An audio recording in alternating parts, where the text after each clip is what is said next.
పరిస్థితిని బట్టి దేవుడు మనకు వచ్చిన అవకాశం బట్టి మనం ఎలా ఉండాలంటే ప్రభువుకు ఇష్టలుగా జీవించాలి. మీడియా ప్రత్యేక వందనాలు. చదువుల వాక్య భాగంలో నుండి 106వ కీర్తన ఒక నిమిషం చిన్న వాక్యం ధ్యానం చేద్దాం. దేవుని కృప ఎలా ఉంటుందో, మనం విడిపించబడినప్పుడు ఎలా ఉంటుందో, బాధ్యత సంఖ్యలు లేక బంధాలు లేక మన జీవితం ఐగుప్తు జీవితంలో ఎలా ఉంటుందో 106వ కీర్తన మొదటి వచ్చి చదవండి. యెహోవాను స్తుతించుడి, యెహోవా దయాళుడు. ఈ 107వ కీర్తన ప్రార్థన చేస్తున్నాం. పరిశుద్ధ స్తోత్రాలైన దయాళుడైన దేవానికి వందనాలు. పేతురు శ్రమను ధ్యానం చేయబోతున్నాం. మాతో ఉండండి. మా బిడ్డలందరి పేరు పాట ద్వారా ఆరాధన ద్వారా మేము మహిమపరుచున్నారు. మీరే దాసుని మాతో ఆధ్యాత్మిక ఆనందం పొందేటట్లుగా బలపడే వరకు చేయండి. యేసు నామమున వేడుకొంచున్నాం తండ్రి, ఆమేన్. ప్రియులారా, 107వ కీర్తన పంచమ స్కంధం అంటే 5 భాగాల కీర్తనలో విభజించడం జరిగింది. ఈ 5వ భాగంలో ఎందుకు దేవునికి థ్యాంక్స్ చెప్పాలి, 5వ వచనం చదివితే మనకి లేక 2వ వచనంలో తెలుసుమా. 2వ వచనం, యెహోవా విమోచించిన వారు ఆ మాట పలుకుతారు. ఎవరు ఈ మాట అంటారంటే విరోధుల చేతిలో నుండి ఆయన విమోచించిన వారు ఈ మాట పలుకుతారు. విరోధుల చేతిలో నుంచి బయటపడినప్పుడు ఈ 2 మాటలు వస్తాయి. యెహోవా దయ, ఆయన దయ వల్ల నేను బయటపడ్డాను ఈ శ్రమ నుండి, ఈ సమస్య. అలాగే ఈ రోజున పేతురు శ్రమలో భక్తులైన యోగు వారు పడ్డ శ్రమలు చెప్పుకున్నాం. ఆన్సర్ ఏంటి? యెహోవా దయాళుడు, ఆయన నేను థ్యాంక్స్ చెప్పాలి. ఎందుకంటే మొదటి దానికంటే 2 అంతల ఆనందాన్ని నేను పొంది ఉన్నాను. యోగు గుర్తురాగానే 2 అంతల ఆశ. భక్తులైన యోగు గారి శ్రమలు గుర్తురాగానే 2 అంతల ఆశ. 2వ శ్రమలో ఇశ్రాయేలీల శ్రమ. ఇశ్రాయేలీల శ్రమల్లో దేవుడు వారికి తోడై ఉన్నాడు. నేను మిమ్మల్ని విడిచిపెట్టను, మీ పితరులకు ఇచ్చిన వాగ్దానాన్ని నెరవేరుస్తాను. I will never leave you nor forsake. నేను మిమ్మల్ని విడిచిపెట్టను. నేను మీ ప్రార్థన జ్ఞాపకం చేస్తున్న 4 విషయాలు. 2వది, నేను మీ ప్రార్థన విన్నాను. 2వది, జ్ఞాపకం చేసుకున్నాను, మీరు ప్రామిస్ చేయించాను. 3వది, నేను చూచాను మీ పరిస్థితి. 4వది, నేను ఫోకస్ చేస్తా, లక్ష్యం ఉంచుతాను. మనం ఇశ్రాయేలు జాగ్రత్తాలంటే దేవుడు మన ప్రార్థన ఆలకిస్తాడు, వింటాడు. 2, మనకి ఏం మాట ఇచ్చాడో వాగ్దానం నెరవేరుస్తాడు, జ్ఞాపకం చేస్తాడు, ఆయన గుర్తుంది. 3వది, ఆయన చూశాడు ప్రతి పరిస్థితి, మన పరిస్థితి.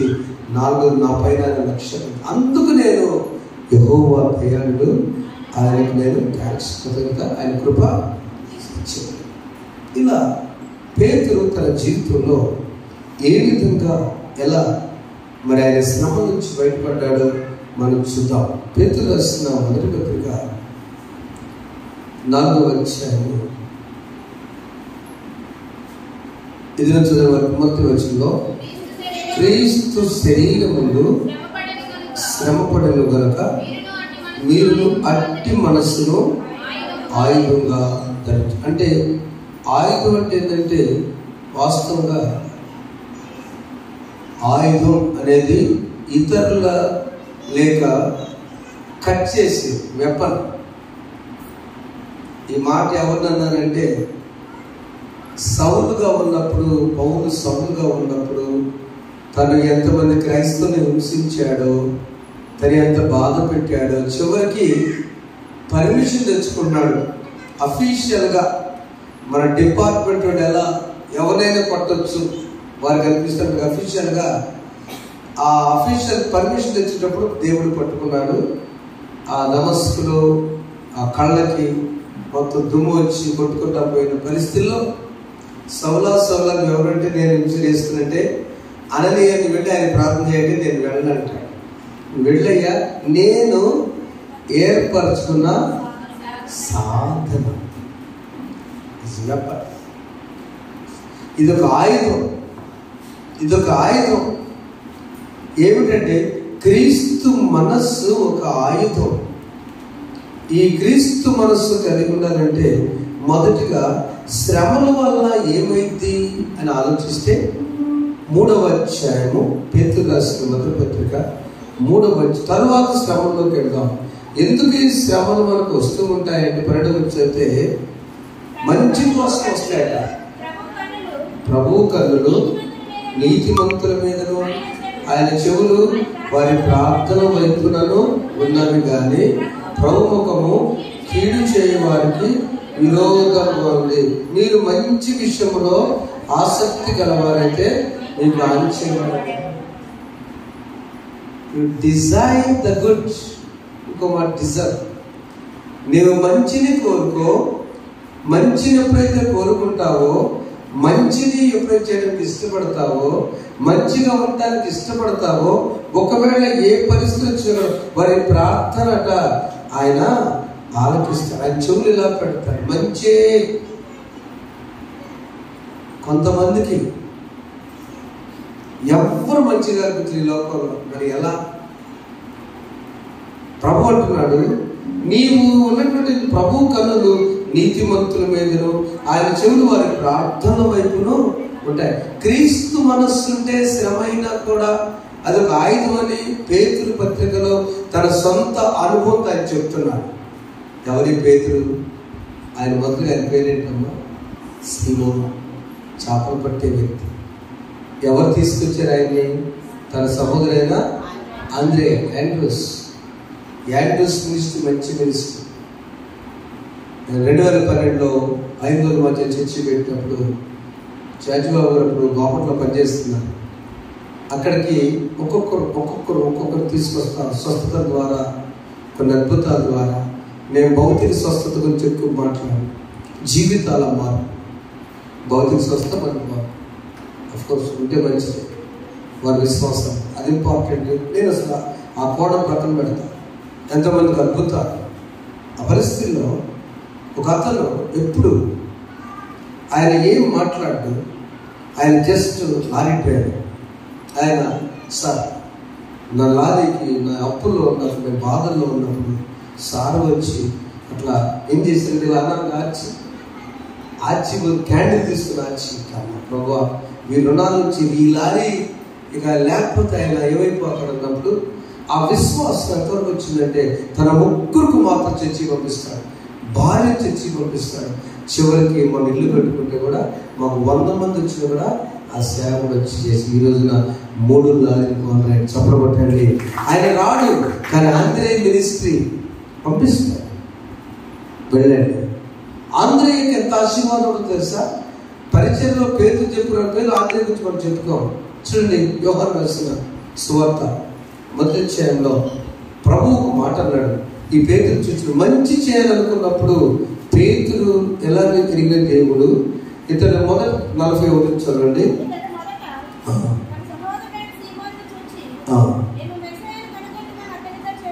ఎవరు ఇతరంటే ఆంధ్రేయ చెప్పి యేసునాథుడు తోడుకు వచ్చాను. మెస్సయ్య మాటకు అభిషేకార్థము యేసు ఈ పేతురు వైపు చూచి, నీవు యోహాను కుమారుడైన సీమోను, నువ్వు కేఫాను చెప్పాను. కేఫాను మనకు రాయని అర్థం. పేతురు నాన్నగారి పేరు, సీమోను నాన్నగారి పేరు యోనా. యాక్చువల్గా ఇక్కడ యోహాను 2 పేర్లు ఉన్నాయి. మరి యోనానికి ఉంది, యోహాను. ఆయన చేప పట్టేవాడు. ఆంధ్రే అంటే గౌరవం కాబట్టి నేను మెస్సయ్యని కనుగొన్నాను. ఆంధ్రే ఎవరి శిష్యుడు? బాప్తిస్మా ఇచ్చే యోహాను శిష్యుడు. యేసు ప్రభు శిష్యులు లేదు. ఆంధ్రేని యోహాను ఇచ్చాడు. ఆ బాప్తిస్మా యోహాను బట్టి ఈయన పోయి పేతురు లాక్కొస్తే చూడండి, ఎవరైనా పేర్లు పెట్టి పిలిచేటప్పుడు ప్రస్తుతం ఉన్న పేరును పిలుస్తారు, లేకపోతే వాళ్ళ పితలను బట్టి పేరు పిలుస్తాడు. సంవత్సరం గారి మనవరాలా అవునా, లేకపోతే పలానా శ్రీనివాస్ గారి అబ్బాయా, లేకపోతే జోసఫ్ గారి కూతురువా, ఎవరొకరు వాళ్ళ పిల్లల పేర్లు తెలియక కేర్ ఆఫ్ గతం గురించి చెప్తారు, లేదా ప్రస్తుతం గురించి చెప్తారు. యేసు ప్రభు పెట్టిన పేరు భవిష్యత్తు గురించి పెట్టాడు. నీ పేరేంటే తెలుసా? You are no more Simon, Simon. సీమోను గారు కాదు, నీ పేతురు అంటే తెలుసా? కేఫా. కేఫా అంటే లాటిన్ లో పెట్రా. పెట్రా అంటే పీటర్ ఇన్ ఇంగ్లీష్ లో, తెలుగులో బండ. బండ కదల్చబడింది. ఈ బండను ఎవరు కదిలించలేరు. బండాలాంటి కొండలాంటి బండాలాంటి మొండి హృదయ బొమ్మలించు.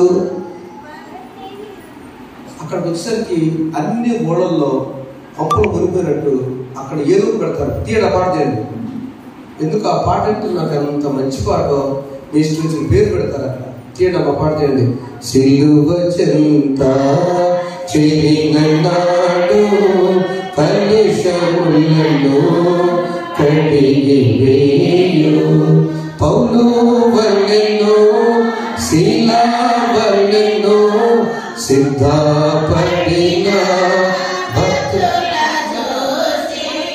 సిద్ధపడిన భక్తుల చూచి సిలువ చెంత చేరిన నాడు కడిగి వేయు. అందరూ తీయడం వచ్చిన చదవండి దయచేసి. కొండలాంటి బండలాంటి మండి హృదయంబు మండించు. మండుచుండే ఒకళ్ళు, బండించని ఒకళ్ళు, ఇది బదిలీ పడతారు. చూసి పాడు ఒకసారి.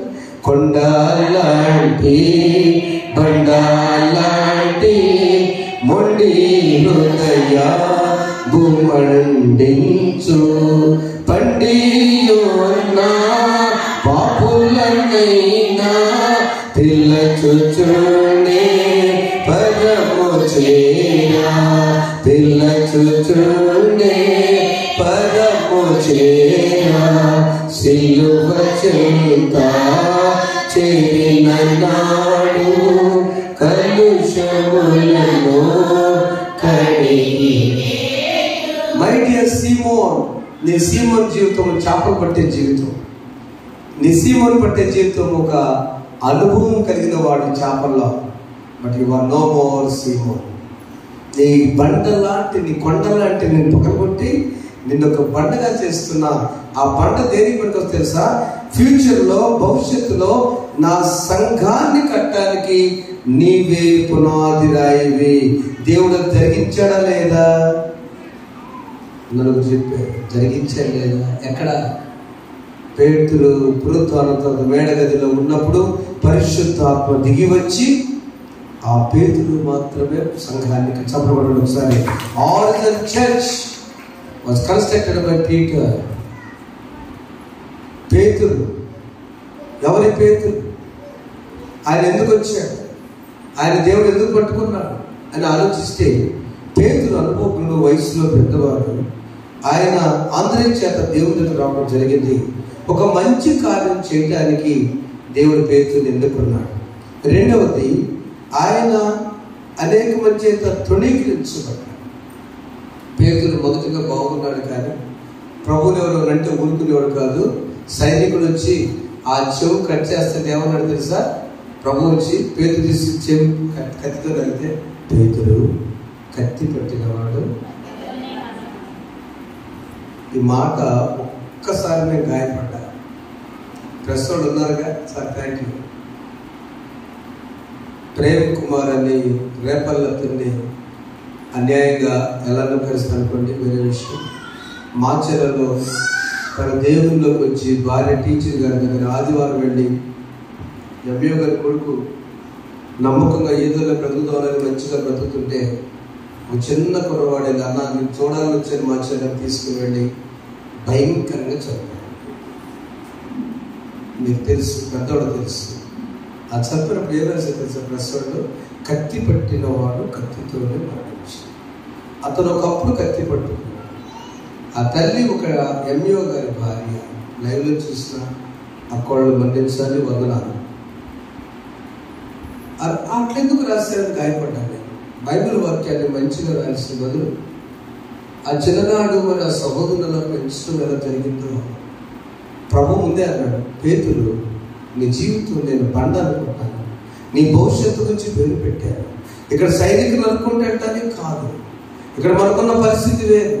ఆత్మల కోసం పాపాన్ని సంఖ్యలను కట్ చేయడానికి కత్తులు కావాలి, కానీ ఇది కాదని చెప్పి పేతురుని తొలగించి అక్కడ ఆ చెవు అతికించాడు శక్తిమంతుడైన యేసు.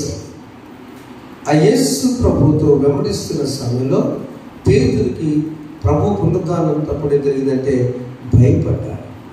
పేతురు 7 మెట్లు దిగజారిపోయాడు, అబద్ధం ఆడాడు. ఆ ప్రభువు చూస్తూ నడిచినప్పుడు అవిశ్వాసం ద్వారా నీళ్లలో మునిగిపోయాడు. 3 సార్లు పేతురు నేను యేసు శిష్యుడని కాను, ఆయన ఎవరో నాకు తెలియదు కదా, అసలు నేను ఆయన చూడలేదని బొంకాడు. ఆ పరిస్థితులు 7 మెట్లు దిగజారిన పేతుర్ని ప్రభు మరలా పైకి లేపి, ఇదిగో పేతురు నువ్వు సంఘాన్ని కట్టాలంటే అతని పునరుద్ధానం తర్వాత పేతురు ఎప్పుడు మారాడో తెలుసా? ఎప్పుడైతే 3 సార్లు నీవు ఖచ్చితంగా నన్ను ఎరుగునన్నప్పుడు కోడి కుయ్యగానే కుక్కరకోని కోడి, ప్రభువా నేనెంత పాపాత్ముడని, నా భవిష్యత్తు నీకు ఎంత తెలుసా? నా ప్రియమైన దేవుని బిడ్డలారా, తల్లికి తండ్రికి బిడ్డల గురించి తెలియదు అనుకుంటున్నారా? వారికి చదువు ఉన్నా లేకపోయినా జ్ఞానము దేవుడు ఇస్తారు. వారు ఎక్కడి నుంచి వచ్చారు, ఏ హాస్టల్ నుంచి వచ్చారు, ఏ సమయం ట్రైన్ లేట్ అని చెప్పినప్పుడు, ఏ ఫ్రెండ్స్ దగ్గరికి వెళ్ళినప్పుడు దే నో వెరీ వెల్. పిల్లలే పిచ్చోళ్ళు అనుకుంటారు తల్లిదండ్రుల్ని. ప్రతి తండ్రికి ప్రతి తల్లికి తెలుసు, ప్రేమించి ఆ ప్రేమ అధికమవటం వల్ల వారికి తెలుసు. ఒకనాడు మేము కూడా అక్కడి నుంచే వచ్చామమ్మా. పేతురు నువ్వు రానున్న దినాల్లో 3 సార్లు నన్ను ఎరుగునంటావు. అప్పుడు కోడి కూడా అక్కడ ఎంత భవిష్యత్తు జ్ఞానం కలిగిన యేసు. పేతురును ఒకసారి బండారి దీవించిన తర్వాత, నీ జీవితం మార్పు చెందని చెప్పిన తర్వాత పేతురుని వెంబడిస్తూనే ఉన్నాడు ఆయన ఆత్మ. అప్పుడు పేతురు ఏమన్నాడు?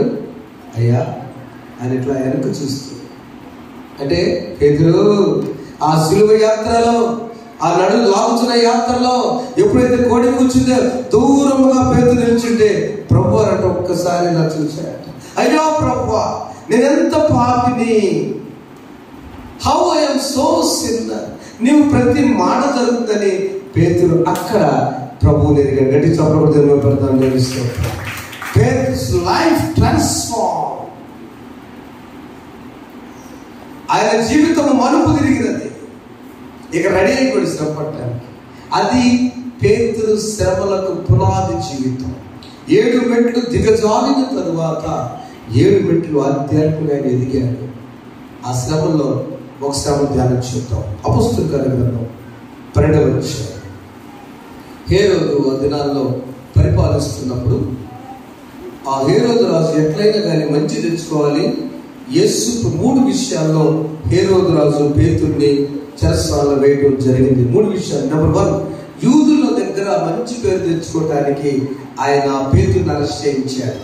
అప్పటికే కవల పిల్లలు సలోమి కుమారులు జబదయి కుమారుడు అండి యాకోబు యోహానులో యాకోబును అప్పటికే అసాక్షిగా చేయడం జరిగింది. ఆ తర్వాత పేతురుని ఎందుకు అరెస్ట్ చేశారంటే యూదుల దగ్గర ఒక మంచి పేరు తెచ్చుకుందామని హేరోదు రాజు చదువు మొదలుపెట్టాడు.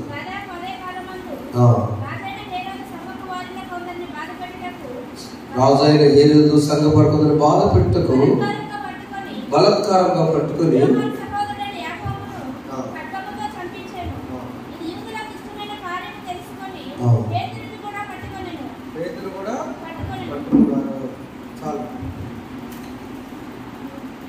ఎప్పుడైతే హేరోదు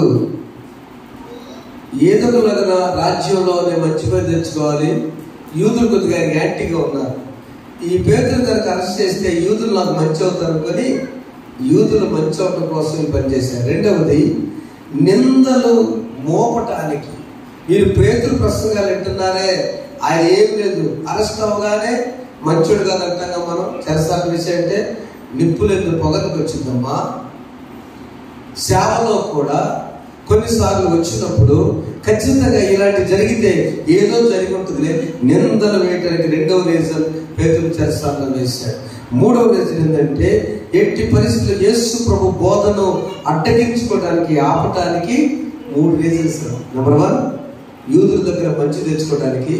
నెంబర్ 2, ఆయన నిందలు మోపి ఆయన ప్రజల నుంచి దూరం చేయడానికి. నెంబర్ 3, యేసు ప్రభువుకి బోధనని ఆపడానికి చెరసాలలో వేశారు. అయితే ఆ పరిస్థితుల్లో పేతురు ప్రశాంతంగా ఉన్నాడు. నాకెందుకు, ఇంతకుముందు అయితే నేను దిగులు పడేవాడిని, ఇంతకుముందు అయితే నేను భయపడేవాడిని. నా కోసం 3 రకాల దాగి ఉన్నాయి, పరలోకపు తాళపు చెవులు నా దగ్గర దేవుడు చెప్పాడు కదా, నా మీద బండ మీద సంఘం కడతానని కదా, అందుకనే సంఘం కట్టాను. అపొస్తలుల 2వ అధ్యాయంలో సంఘం కట్టిన తర్వాత వచ్చిన శ్రమలని, సంఘం ఎప్పుడైతే కట్టబడిందో ఆ కట్టబడితో వచ్చినటువంటి ఆదిమ సంఘం శ్రమల్లో 3 విషయాలు ప్రాముఖ్యత చెప్తున్నాను మీకు. సహవాసమును, రొట్టె విరుచుటను, ప్రార్థన చేయటను, ఎడతెగకైనదమ్మా. ఎన్ని విషయాలు? అపొస్తలుల బోధనను, సహవాసమును, ప్రార్థనను, రొట్టె విరుచుటను ఎడతెగకుండా ఒక మంచి పరిచయం చేస్తున్నాడు. అలాంటప్పుడు వచ్చిన శ్రమ ఈ శ్రమ. ఈ శ్రమలో ఆయనకి వేసినటువంటి మణికట్టుకి కాళ్ళకు గొలుసులు కట్టారు. ఈ మణికట్టు మూవ్ అవడానికి వీల్లేకుండా, కాళ్ళు కూడా కదలటానికి వీల్లేకుండా ఆయన గొలుసులు కట్టారు. రెండవది సైనికులు, ఇక్కడ 2 గురించి రాశారు కానీ 16 మంది సైనికులు పెట్టారట సెక్యూరిటీ. ఎందుకో తెలుసా? ఈయన మామూలు కాదు, యేసు ప్రభు ఉన్నప్పుడే కత్తి తీసుకుని ఆయన నరికినట్టు ధైర్యవంతుడు. ఏదో కూడా తప్పించుకుని వెళ్తాడేమని 16 మంది సెక్యూరిటీ. అక్కడ 2 ప్లస్ 14 మంది ఇతరులు. ఎటు చూసినా కూడా అవుట్ సైడ్ సెక్యూరిటీ 16 మంది సైనికుల్ని పేతురు పెట్టడం జరిగింది. ఆ తర్వాత ఏం జరిగిందంటే ప్రార్థన. ఏ ప్రార్థన జరిగింది? ద కంటిన్యూస్ ప్రార్థన. ఏ ప్రార్థన? కంటిన్యూస్ ప్రార్థన. చూడండి, చదువున్నాను వచ్చిన పేతురు చెరసాలలో ఉంచినప్పుడు సంఘమైతే అతని కొరకు అత్యాశతో దేవునికి ప్రార్థన చేసేట్టుందా, చేయుచుండేనన్నా? Yes, continuous prayer. నా సోదరి సోదరులారా, నీ సమస్య కోసం కంటిన్యూస్ గా ప్రే చేయాలి. ప్రే కంటిన్యూస్లీ వితౌట్ సీజింగ్. ఎడతెగక ప్రార్థన చేయాలి. ఆ సమస్యను మనం కొంతకాలం చేసి ఆపకూడదు. ఇలా అయితే అబ్రహాము ఎన్ని సంవత్సరాల సంతానం కోసం 25 ఏళ్ళు నిరీక్షించలేదా? తన కొడుకు అదే చాలు వచ్చింది, ఇస్సాకు కూడా. అయితే మనం అనుకున్న సమస్య ముందు continuous prayer. Number 2, the prayer of church members. సంఘము ప్రార్థన చేసింది. Number 3, the faithful prayer. ఎవరు తెలుసు? విశ్వాసం. పేతురుకు ఎందుకు తెలుసు? నేను నిద్రపోతాను, నన్ను పిలిచిన దేవుడు నమ్మదగిన దేవుడు. The faith of Peter. పేతురుకున్న నమ్మకం ఏంటంటే అసలు ఏదైనా లెక్క చేయను, ఈ సంఖ్యలు నన్నే చేస్తాను. ఆ సోదరి సోదరులారా, సమస్యను చూసి భయపడద్దమ్మా. అర్థమైందా? నీ ముందు ఏ సమస్య ఉన్నదో, ఆర్థికపరమైందో, అనారోగ్యమో, బిడ్డల గురించో, సంతాన విషయమో, జీవన విధానమో, వాట్ ఎవర్ యు హావ్, ఏ సమస్య, ఏ బంధకాల్లో నువ్వు ఉన్నావో, ఏ సంఖ్యలతో నువ్వు ఉన్నావు, డోంట్ ఫియర్. చేయాల్సింది చెయ్యి. ఆ సమస్య కాదు, ఆ శ్రమల గురించి కాదు. చేయవలసింది తెలుసా? ప్రే కంటిన్యూస్లీ. కొనసాగించు నీ ప్రార్థన. రెండవది, సమస్యను తీసుకున్న సంఘానికి. సంఘము ప్రార్థన చేస్తే చెరసాల సంఖ్యలు తెగిపోబోతున్నాయి. మూడవది, విశ్వాసంతో ఆయన ఉన్నాడు, ఏదైనా దేవుడు చూస్తుంది. అప్పుడు దేవుని కృప. మూడవది, దేవుని కృప వచ్చి ఏం చేసినట్టే చదువురా, అందరు చదువులేడా వచ్చిన. ఇదిగో ప్రభు దూత అతని దగ్గర నిలిచెను, అతని గదిలో వెలుగు ప్రకాశించెను. దూత వచ్చి పేతురును ప్రక్కను తట్టి త్వరగా లెమ్మని చెప్పి. అంటే ఏం చేస్తాడు ఆయన? నిద్రపోతున్నాడు. చదవడం ఒకసారి సమస్యను చూసి అయ్యో నా పరిస్థితి అనుకోవట్లా, ఈ స్లీపింగ్ హ్యాపీగా. దేవదూతను దేవుడు పంపించాడు, శ్రమంలో పంపించి ఇతను లేపగా వెంటనే అతని రేపు సంఖ్యలో చెప్పండి ఓడిపడను. నా ప్రేమ దేవుడు ఇరాత్రి కాల్సి ఏ సంఖ్య పాపమా? పాపం సంఖ్యలో నువ్వు ప్రార్థన చేసు. ఆర్థిక సమస్య, అనారోగ్యం, బిడ్డలు, ఏదో ప్రతి వ్యక్తిని దేవుడి దగ్గర రానివ్వడం చేస్తుంది. బండారు దేవుడిని చెప్పాడంటే పేతురు లాంటి వాళ్ళు పడిపోయారు, అక్కడ ఆగిపోయి తిరిగి 7 మెట్లు ఎలా పడ్డారో 7 ఆధ్యాత్మికంగా 7 మెట్లు ఎదిగారు. చివరికి పేతురు మాట్లాడాడు. ఏమన్నా తెలుసా? ఆ తర్వాత దూత వచ్చి విడిపించింది అతనితో, ఈ యొక్క చెప్పులను కట్టుకుని చెప్పులతో అతను లాక్ చేసిన తర్వాత దూత నీ వస్త్రం పైన వేసుకుని నడవడమని చెప్పాను. ప్రియమైన దేవులారా, విడిపించే దేవుడు మన దేవుడు. చివరి పేతురు వచ్చి సాక్షి చెప్తాడు. ఆ చివరిలో ఆయన అరెస్ట్ చేసి హతసాక్షి చేసినప్పుడు సిలువేయటానికి నువ్వు భయంకరుని శిరచేయాలని నీ పనికిరాదు, నువ్వు చచ్చిపోయేటప్పుడు వేదంతో చనిపోవాలని ఆనాడు యేసు వేసినట్టుగా నీకు సిలువ శిక్ష అనగానే పేతురు లెక్క చేయకుండా మాట్లాడాడు. పిచ్చోడు, నా ప్రభు నా పాపం కోసం నన్ను సరిచేయడం కోసం ఆయన సిలువ శిక్షను వేసుకుంటే నేనెంత నన్ను రివర్స్ గా వేసేయండి అన్నాడు. గట్టి చప్పుడు కొట్టుకో, భయపడలేదు ఎక్కడ కూడా. నన్ను రివర్స్ చేసుకోండి అన్నాడు. పేతురు తల కింద పెట్టి అలాంటి సిలువ వేశాడు. అంత సాక్షి. యోబు శ్రమల్లో 2 లక్షలు, ఇశ్రాయేలు శ్రమలకి ఎప్పుడు తోడుగా ఉంటాడు. పేతురు శ్రమలో దూతని కావలించిన దేవుడు ప్రతి నీ శ్రమలో దూతను కావలించును గాక. ప్రకాశమైన వెలుగుతో నిన్ను వెలిగింప చేయను గాక.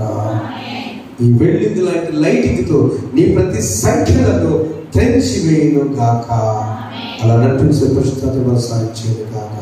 అన్నది వెళ్దాం. సంగము ప్రతించగా సంఖ్యలో విడిపోయెను, చెరసాలలో వేసిన సంఖ్యలో బిగించిన సంగము ప్రార్థించగా. దయచేసి లేచి నిలబడండి. మామూలుగా కూర్చోండి. సంగము ప్రార్థించగా సంఖ్యలో విడిపోయెను యెహోవాని నామము. ఒక్క నిమిషం. పేతురు భార్య గురించి చెప్పలేదు. పేతురు భార్య కొన్ని బతుకులు పరిచయం సహకరించి అయ్యాలని దేవుడు ఎన్నుకున్నాడు. పేతురు భార్య పరిచయం సహకరించింది.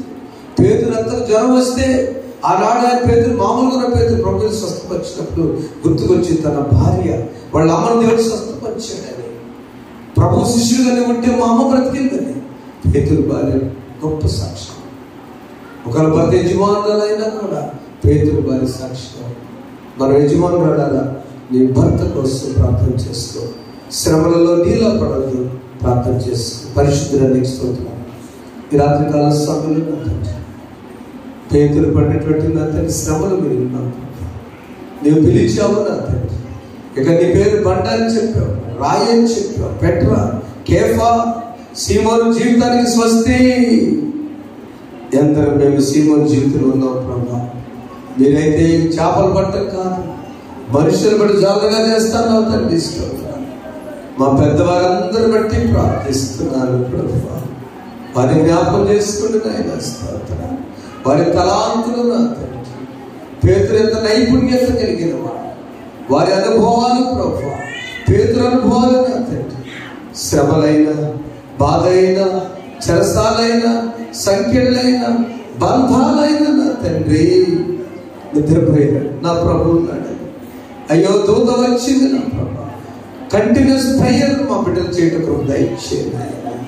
చర్చ్ ప్రేయర్, సంఘం ప్రార్థించే వారికి వచ్చే ప్రభు క్రైస్ట్ ఆఫ్ గ్రేస్, క్రీస్తు కృపగా తండ్రి నాయన దూతను పంపించింది కదా దేవానికి స్తోత్రం. పేతురు విశ్వాసం నా తండ్రి. అలాంటి విశ్వాసం వచ్చేటప్పుడు దయచేయండి. పిల్లలందరినీ దీవించండి.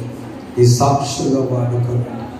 అత సాక్షి అయిన అమర వీరులైనటువంటి సేవకులు కూడా జ్ఞాపకం చేసుకున్నాం తండ్రి స్తోత్రం. నాటి అపస్తులే కాదు, నేడు అనేక మందిని సేవకు అమర వీరులు అవుతున్నారు ప్రభా. వారిని జ్ఞాపకం చేసుకుని మేము కూడా ఏ విధమైన శ్రమ అయినా, ఏ బంధాలైనా, ఏ సంఖ్యలైనా, నా తండ్రి పాపం సంఖ్యలైనా మమ్మల్ని ఏది చేయలేవని నా తండ్రి నీ వాక్యపు వెలుగు వచ్చి మా హృదయాన్ని కట్ చేస్తుందని ధైర్యంతో ముందుకు సాగుటకు దయచేయండి. ఎగ్జామ్స్ రాసిన బిడ్డ మీరు తోడు సాయం చేయండి. డ్యూటీస్కి వెళ్తున్న వారికి క్షేమం దయచేయండి. పనులకు వెళ్తున్న వారు భద్రత దయచేయండి, శక్తిని దయచేయండి. ఆయా రీతిలో అందరినీ పరుగుపరులు పరిగెత్తులు పెట్టిన మీరు జ్ఞాపకం చేసి చంటి పిల్లలను గర్భిణీ స్త్రీలను సంతానం చూసే వారిని జ్ఞాపకం చేసి అస్వస్థతలు స్వస్థత కలిగించి బలహీనలు బలపరచు.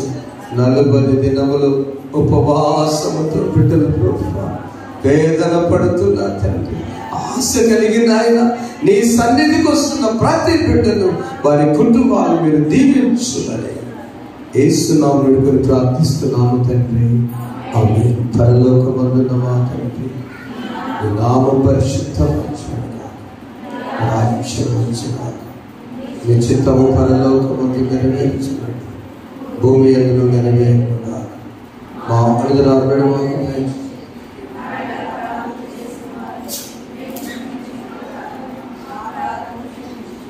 శోధనతో ఆకృష్టులు తప్పించు. రాజ్యము, శక్తియు, మహిమయు నిరంతరం నీవే ఉన్నది. ఆమేన్. మన తండ్రి దేవుడి ప్రేమ, ప్రభువైన యేసుక్రీస్తు వారి కృప, పరిశుద్ధాత్మ కన్యక సహవాసం ఇప్పుడు సదాకాలం మీతో. పేతురు శ్రమల వలె పొందినప్పుడు దూతతో మిమ్మల్ని కావాలండి ప్రతి శ్రమను విడుదల దయచేయను గాక. ఆమేన్. పట్టి కట్టి నెట్టి కోటి తెట్టి యేసు నాథున కట అట్టి శ్రమల నొంది పలుక యేసు స్వామి నాడు ఎంతో ఎంతో ఎంతో చింత యేసు నాడు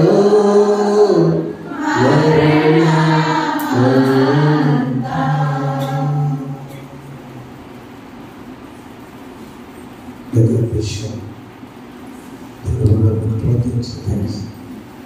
ప్రార్థన చేసుకున్నాడు. ప్రతి స్థలం దేవుడు కంటిన్యూస్ ప్రార్థన